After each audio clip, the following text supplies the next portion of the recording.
ఓం శుక్లాం భరధరం విష్ణుం శశివర్ణం చతుర్భుజం ప్రసన్నవదనం ధ్యాయేత్ సర్వవిఘ్నోపశాంతయే.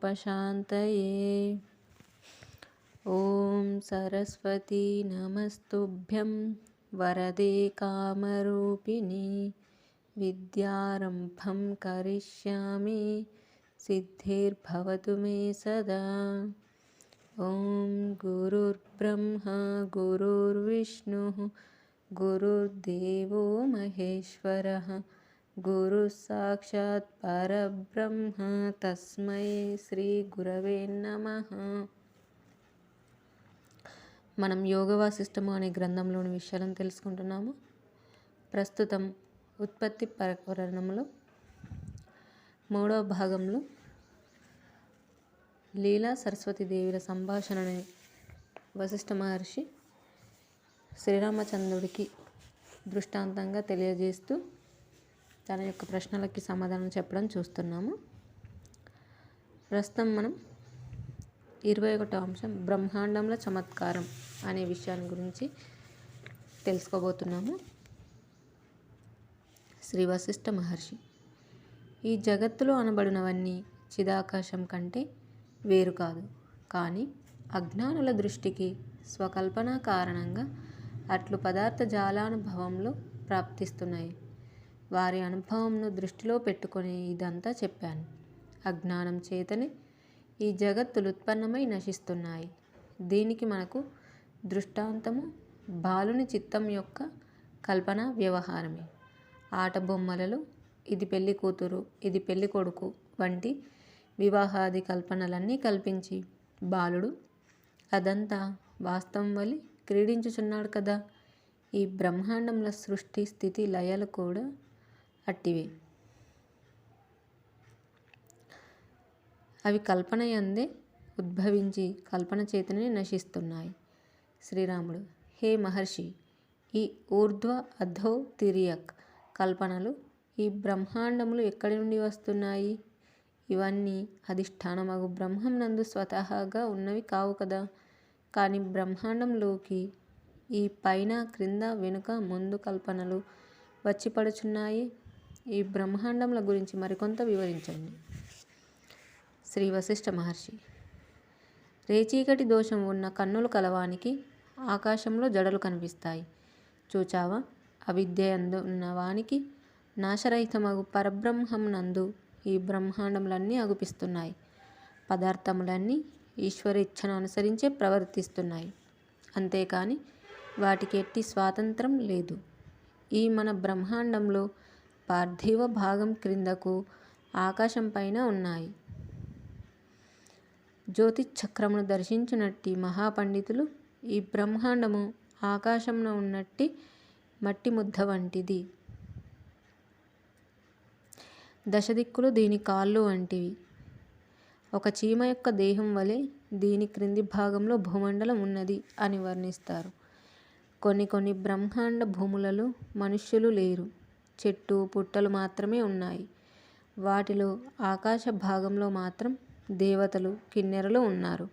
మరికొన్ని బ్రహ్మాండములు అప్పటికప్పుడు కల్పించబడినట్టి ప్రాణ సమూహములతో, గ్రామములతో, పురములతో, పర్వతములతో ఉత్పన్నములవుతున్నాయి. ఇవన్నీ చిదాకాశం నందే ఉంటూ అందులోనే లీనమవుతున్నాయి. మంచుగడ్డలు అనేక ఆకారములు సంతరించుకుంటున్నప్పటికీ స్వతహాగా అంతా జలమే కదా. ఈ సృష్ట వస్తువులన్నిటికీ ఆత్మవస్తువే కారణం అని చెప్పబడుతోంది. అదియే అంతా అయి ఉన్నది. శుద్ధ బౌద్ధమయమైన చిదాకాశ సముద్రంలో బ్రహ్మాండములు అనే తరంగాలు నిరంతరం లేస్తున్నాయి, మరలా అందులోనే లీనమగుచున్నాయి. భవిష్యత్తులో కూడా అనేక బ్రహ్మాండ తరంగాలు లేవబోతున్నాయి. అందులో కొన్ని సంకల్పరాహిత్యం చేత అంధకార స్వరూపములై శూన్యమునందు నిద్రిస్తూ ఉన్నాయి అని అనుమానించబడుతోంది. కొన్ని బ్రహ్మాండ తరంగాలు కల్పాంత సూచకమైన ధ్వనులు చేస్తున్నప్పటికీ విషయరసమోహితులైన ఈ బ్రహ్మాండములందలి జీవుల చెవులకు అవేమీ వినిపించటం లేదు. వారి బుద్ధికి ఏదీ గోచరించటం లేదు. కొన్ని బ్రహ్మాండములు అప్పుడే ఉద్భవిస్తూ ఉండగా వాటిలో మొట్టమొదటి విశుద్ధములైన జీవ సమూహములు లేచుచున్నాయి. మరికొన్ని బ్రహ్మాండములలో మహాప్రళయ సమయం ఆసన్నమగుట చేత సూర్య చంద్ర నక్షత్రాదులు భూమిని దగ్ధం చేస్తున్నాయి. భూమి కరిగిపోతుంది. కొన్నిటికి పట్టుకొమ్మ దొరక్క పడిపోతున్నాయి. మరికొన్నిటి అందు లేవవలెననే ఆశ కూడా కలిగి ఉండటం లేదు. అట్లు బ్రహ్మాండములు కూలిపోవటం ఎట్లా సంభవం అని అనుమానించవలసిన పని లేదు. ఇవన్నీ చిద్రూపంలే కదా. ఇక బ్రహ్మాండముల యొక్క ఉత్పత్తి పతనాలు తప్పకుండా జరుగుచున్న విషయాలే. కొన్ని స్తబ్దములై ఉన్నాయి. వాయువునందు స్పందం ఉదయిస్తున్నట్లు చిత్తత్వం నందు పైన చెప్పిన కల్పనలన్నీ ఉదయిస్తున్నాయి. అయితే ఈ బ్రహ్మాండముల నిజస్వరూపం ఏమిటి చెప్తాను విను.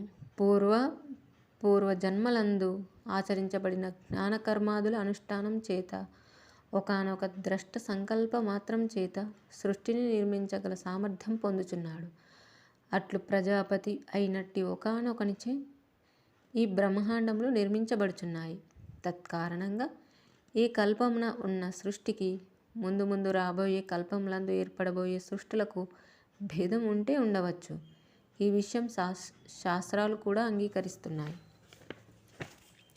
కొన్ని బ్రహ్మాండములు బ్రహ్మదేవుడు రచించాడు. మరికొన్నింటిని విష్ణువు కల్పించాడు. ఇంకొన్నింటిని ప్రజాపతులు రచిస్తున్నారు. కొన్నింటికి కర్తయే లేడు. అందుచేత అవి వృక్షాదులతో మాత్రమే ఉన్నాయి. అందు బుద్ధిజీవులు లేరు. కొన్ని బ్రహ్మాండములు కొందరు కలిసి విచిత్రంగా సృష్టిస్తున్నారు. కొన్ని బ్రహ్మాండముల సమూహం ఏకైక నియమం ననుసరించి ప్రవర్తిస్తున్నాయి. కొన్నింటిలో సృష్టియే లేదు. కొన్నింటిలో మానవులు మాత్రం లేరు. మిగతావన్నీ ఉన్నాయి. కొన్ని పాషాణములతో మాత్రమే నిండి ఉన్నాయి.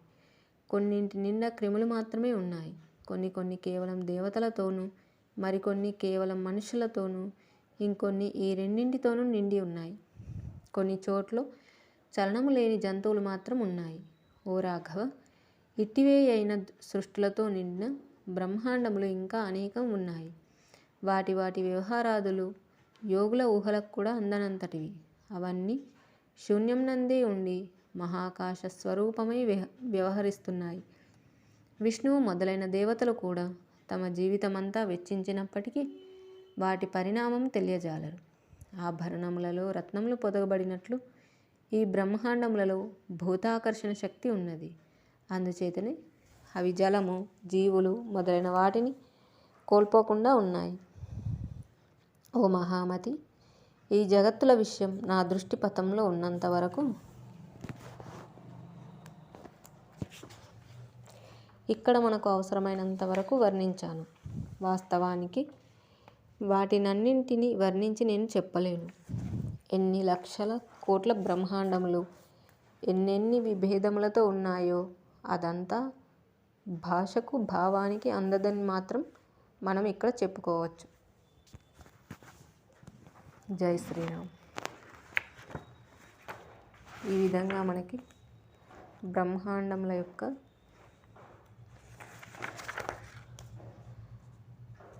విషయాలని ఎలా ఉంటాయి అనే విషయాలని ఆ యొక్క చమత్కారాన్ని తెలియజేయడం చూసాము.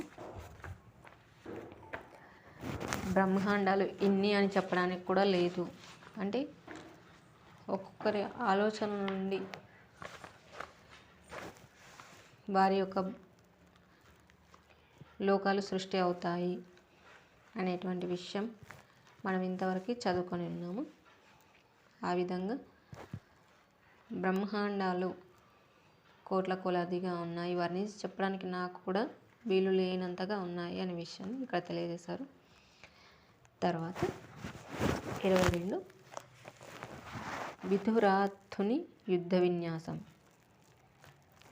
విధురథుని యుద్ధ విన్యాసం.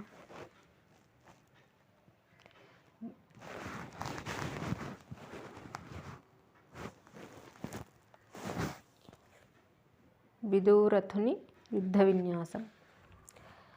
లీలా సరస్వతులు ఆ విధంగా కబుర్లు చెప్పుకుంటూ పయనిస్తున్నారు. తాము చూస్తున్న జగత్తుల నుండి మరల వెడుచున్నారు. అట్లు పయనిస్తూ హఠాత్తుగా ఒకానొక క్షణంలో లీల యొక్క అంతఃపురంలో ప్రవేశించారు. అక్కడ పద్ముని భౌతిక దేహం, ఆ పక్కనే సమాధి యందు నిమగ్నమై ఉన్న లీలాదేవి శరీరం ఉన్నాయి. అక్కడ ఉన్న వారందరూ కలత నిద్ర అనుభవిస్తున్నారు. లీలాదేవి అచ్చటికి వెళ్ళాలని ఇచ్చ కలిగి ఉన్నంత మాత్రం చేత వాళ్ళిద్దరూ అక్కడికి వచ్చారు. మరలా అతి కొద్దిసేపట్లో లీల సరస్వతీదేవితో సహా బ్రహ్మాండ కర్పమును భేదించి భర్త యొక్క సంకల్పమయ సంసారంలో ప్రవేశించింది.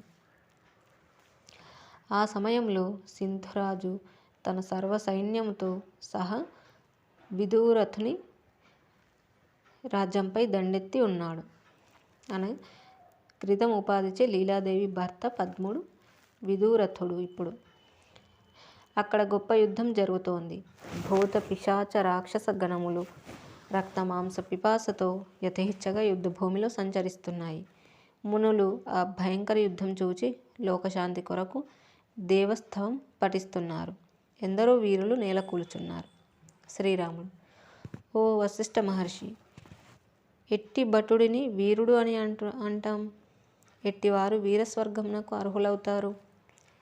శ్రీ వశిష్ఠ మహర్షి: శాస్త్రానుకూలమైన ధర్మయుద్ధం ఆచరించే ప్రభువు యొక్క ప్రయోజన నిమిత్తం యుద్ధంలో ప్రావీణ్యం చూపేవాడే వీరుడు. అట్టి ప్రయత్నంలో ప్రాణములు త్యజిస్తే అట్టివాడు వీరస్వర్గం అలంకరిస్తున్నాడు. శాస్త్రవిరుద్ధంగా సంచరించే ప్రభువు కొరకు పోరాడి మరణించిన వాడు స్వర్గానికి పోడు, అతడు నరకమును పొందుచున్నాడని, అట్టివాడు ఉత్తరోత్తర వేదన రోదనలను పొందుచున్నాడని శాస్త్రాలు ఘోషిస్తున్నాయి. ధర్మరక్షణ అను ప్రవృత్తి గల రాజు కొరకు గోబ్రాహ్మణ హితము కొరకు, మిత్రుని కొరకు, శరణాగతులను రక్షించటం కొరకు యుద్ధం చేసి మరణించేవాడు స్వర్గమునకు ఆభరణమే అగుచున్నాడు. స్వదేశ రక్షణార్థం పోరాడి మృతి చెందే రాజు, అతని భటులు కూడా స్వర్గమునకు వెళ్ళుచున్నారు. అట్లా కాకుండా ప్రజాపీడనం చేస్తూ పరరాజు కొరకు పోరాడుతూ మరణించేవాడు నరకమునే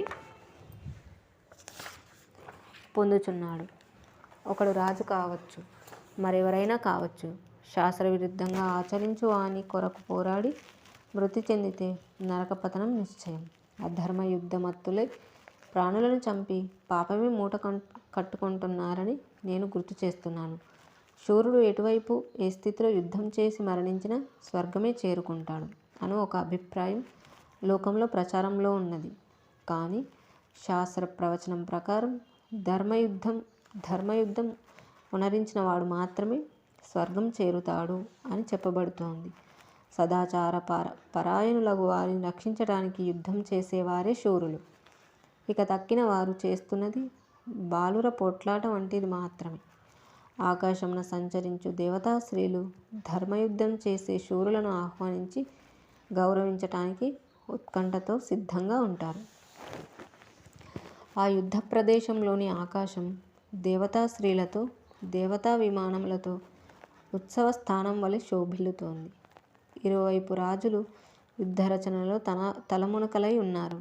లీలా సరస్వతులు ఇద్దరు యుద్ధ విన్యాసం చూడాలనే ఉత్సుకతతో తమ సత్య సంకల్ప ప్రభావంచే ఆకాశంలోనే ఒక విమానం నిర్మించుకొని అందు అధిరోహించి యుద్ధ విశేషమంతా చూడసాగారు.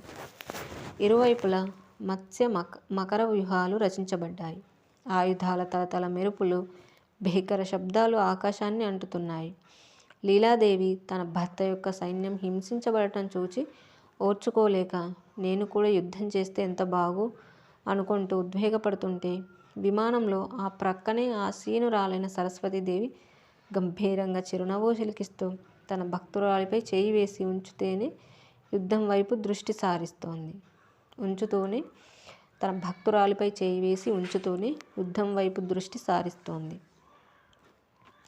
అక్కడ యుద్ధ శబ్దాలు గాక ఇంకేమీ ఎవరికి వినబడటం లేదు. అనేక మంది సేవక జనం వేలాది మానవ జంతు కళేబరాలను తొలగించడంలో నిమగ్నమై ఉన్నారు. అర్ధమృతులు కటిక నేలపై పరుండి మూలుగుచున్నారు. ప్రళయం దాపురించిందా అన్నట్లు యుద్ధ వాతావరణమంతా అతి భయంకరంగా ఉన్నది. ఓ మిత్రులారా, వీరులారా, విజయమో వీరస్వర్గమో అంతే. స్వదేశ రక్షణ కొరకు మరణించామా? ఈ యుద్ధభూమిలోని ధూళిలో ఎన్ని కణాలు ఉన్నాయో అన్ని వేల సంవత్సరాలు వీరస్వర్గం అనుభవిస్తాం. మన మాతృదేశపు గడ్డపై జన్మించిన వారికి పిరికితనం, భయం గురించి అసలు తెలుసా? లేదు. మన మాతృదేవతలు మనకు చనుపాలలో వీరరసాన్ని ప్రసాదించారు. ఆకాశంలో దేవతా స్త్రీలు మీ వీరత్వం చూచి మురిసిపోతున్నారు. తాము తెచ్చుకున్న పూలదండలు మీరు చేస్తున్న త్యాగముల ముందు వెలవెలపోవటం చూచి సిగ్గుతో తల వంచుకుంటున్నారు. మనకు వెనుకంజ ప్రసక్తే లేదు. పదండి ముందుకు అని ఉభయ సైన్యంలోని సేనానాయకులు ఎలుగెత్తి అరుస్తున్నారు. అయినప్పటికీ పిరికి పందలైన కొందరు సైనికులు మాత్రం వెనుకకు మరలుచున్నారు. రక్త ప్రవాహం పైనుండి ప్రసరిస్తున్న గాలి దిక్కులను ఎర్రచందనంతో నింపివేస్తోంది. గాలి రక్త ప్రవాహం పైనుండి ప్రసరిస్తున్న గాలి దిక్కులను ఎర్రదనంతో నింపివేస్తోంది. యుద్ధ శబ్దములు, నినాదములు పర్వత గుహలను ప్రతిధ్వనింప చేస్తున్నాయి. తోటివారు నేల కూలుతుంటే ఇరువైపు సైనికులు వీరావేశం పొందుచున్నారు. దిక్కులు పిక్కటిల్లుచున్నాయి. సైనికులు మేం ముందర అంటూ యుద్ధభూమిలోకి దూకుతున్నారు. ఇంతలోనే అనేకులు నిహతులగుచున్నారు. ద్వంద్వ యుద్ధాలలో కొంచెం విజయం చవిచూచిన వారు హాస్య నృత్య గానాలు చేస్తూ మరొక వైపుకు ఉరుకుచున్నారు. కొందరు ఆయుధం చేయి జారిపోగా కోపావేశంతో శత్రువు యొక్క ఖడ్గఘాతానికి ఎదురు చూస్తూ తదితర మృతదేహాలకు నమస్కరిస్తున్నారు. ఉపనాయకుని పోగొట్టుకున్న కొన్ని సైనిక సమూహాలు ఇతర సమూహములతో చేరి యుద్ధం కొనసాగిస్తున్నారు. ఈ విధంగా యుద్ధం అతి భీకరంగా సాగుతోంది. ఇంతలో 8వ జాము ముగిసింది. ఉభయపక్ష సేనాపతులు యోచించి యుద్ధమును ఆ రోజుకు ఆపుచేయుటకు తమ దూతలను ఒకరి వద్దకు మరొకరు పంపారు. ఇరువైపు వారు బాగా అలసి ఉండటం చేత యుద్ధ విరామం అందరికీ అంగీకారమే అయ్యింది. క్షణాలలో ఆ అల్లకల్లోలమంతా శాంతించింది. ఉభయపక్షములకు సంబంధించిన సేవకులు యుద్ధరంగంలో ప్రవేశించి క్షతగాత్రులైన వారిని తీసుకొని పోతున్నారు. అక్కడ మృత్యుదేవతకు కడుపు నిండా మృష్టాన్నం లభించినట్లయింది. క్రమంగా రాత్రి అవటం చేత అంతటా అంధకారం అలుముకున్నది. ప్రాణులందరూ నిద్రితులయ్యారు. రాజమందిరంలో విదురాథుడు మరుసటి రోజు యుద్ధం గురించి మంత్రులతో సమాలోచన చేసి ఆ తరువాత విశ్రాంతి గైకొనమని ఆజ్ఞాపించి వారినందరినీ పంపివేశాడు. తన పానుపై పవలించి కళ్ళు మూసుకొని ఒకంత నిదురించాడు. లీలాదేవి, సరస్వతీదేవి ఆకాశమును పరిత్యజించి తలుపు రంధ్రం గుండా రాజగృహంలో ప్రవేశించాడు. జై శ్రీరామ్. ఈ విధంగా మనకి ఆ యొక్క పద్ముడు తన సంకల్ప బలం చేత ఏర్పరచుకున్నటువంటి రాజ్యంలో ఏ విధంగా యుద్ధం కొనసాగిస్తున్నాడు ఆ దృశ్యాలను లీలా సరస్వతీదేవి అక్కడ ఉండి వీక్షించడం అనే విషయాన్ని తెలియజేశారు. ఇంకా తర్వాత ఏమిటి అనేది మళ్ళీ తెలుసుకుందాము. జై శ్రీరామ్. కాయేన వాచా మనసేంద్రియైర్వా బుద్ధ్యాత్మనా వా ప్రకృతే స్వభావాత్ కరోమి యద్యత్ సకలం పరస్మై నారాయణాయేతి సమర్పయామి. స్వస్తి. ఓం తత్సత్.